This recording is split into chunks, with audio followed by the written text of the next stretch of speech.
سب تعریف اللہ ہی کے لیے ہے جو سب چیزوں کا مالک ہے، یعنی وہ کہ جو کچھ آسمانوں میں ہے اور جو کچھ زمین میں ہے سب اسی کا ہے، اور آخرت میں بھی اسی کی تعریف ہے، اور وہ حکمت والا ہے، خبردار ہے۔ جو کچھ زمین میں داخل ہوتا ہے اور جو اس میں سے نکلتا ہے، اور جو آسمان سے اترتا ہے اور جو اس پر چڑھتا ہے، سب اس کو معلوم ہے، اور وہ مہربان ہے، بخشنے والا ہے۔ اور کافر کہتے ہیں کہ قیامت کی گھڑی ہم پر نہیں آئے گی۔ کہہ دو کیوں نہیں آئے گی؟ میرے پروردگار کی قسم وہ تم پر ضرور آ کر رہے گی۔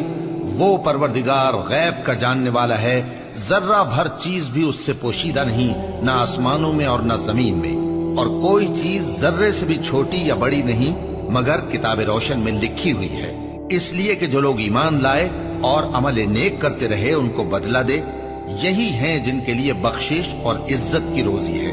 اور جنہوں نے ہماری آیتوں کے بارے میں ہمیں ہرانے کی کوشش کی، ان کے لیے سخت درد دینے والے عذاب کی سزا ہے۔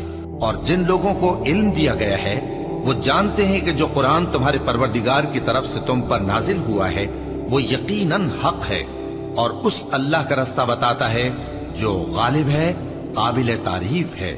اور کافر کہتے ہیں کہ بھلا ہم تمہیں ایسا آدمی بتائیں جو تمہیں خبر دیتا ہے کہ جب تم مر کر بالکل ریزہ ریزہ ہو جاؤ گے تو تم نئے سرے سے پیدا ہوگے؟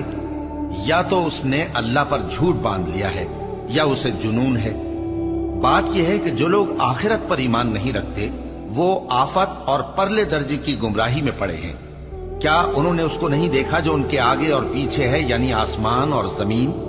اگر ہم چاہیں تو ان کو زمین میں دھسا دیں یا ان پر آسمان کے ٹکڑے گرا دیں، اس میں ہر بندے کے لیے جو رجوع کرنے والا ہے ایک نشانی ہے۔ اور ہم نے داؤد کو اپنی طرف سے برتری بخشی تھی اور کہا تھا اے پہاڑوں ان کے ساتھ تسبیح کرو، اور پرندوں کو ان کا مسخر کر دیا، اور ان کے لیے ہم نے لوہے کو نرم کر دیا کہ کشادہ زرہیں بناؤ اور کڑیوں کو اندازے سے جوڑو، اور نیک عمل کرو، جو عمل تم کرتے ہو میں ان کو دیکھنے والا ہوں۔ اور ہوا کو ہم نے سلیمان کے تابع کر دیا تھا، اس کی صبح کی منزل 1 مہینے کی راہ ہوتی اور شام کی منزل بھی مہینے بھر کی ہوتی۔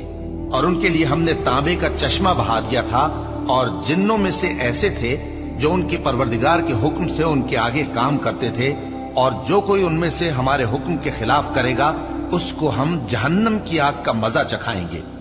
وہ جو چاہتے یہ ان کے لیے بناتے، یعنی قلعے اور تصویریں اور بڑے بڑے لگن جیسے تالاب اور دیگیں جو ایک ہی جگہ رکھی رہیں۔ اے آل داؤد شکر کرتے رہو، اور میرے بندوں میں شکر گزار تھوڑے ہیں۔ پھر جب ہم نے ان کے لیے موت کا حکم صادر کیا تو کسی چیز سے ان کا مرنا معلوم نہ ہوا مگر گھن کے کیڑے سے جو ان کے عصا کو کھاتا رہا۔ پھر جب وہ گر پڑے تب جنوں کو معلوم ہوا اور کہنے لگے کہ اگر وہ غیب جانتے ہوتے تو ذلت کی تکلیف میں نہ رہتے۔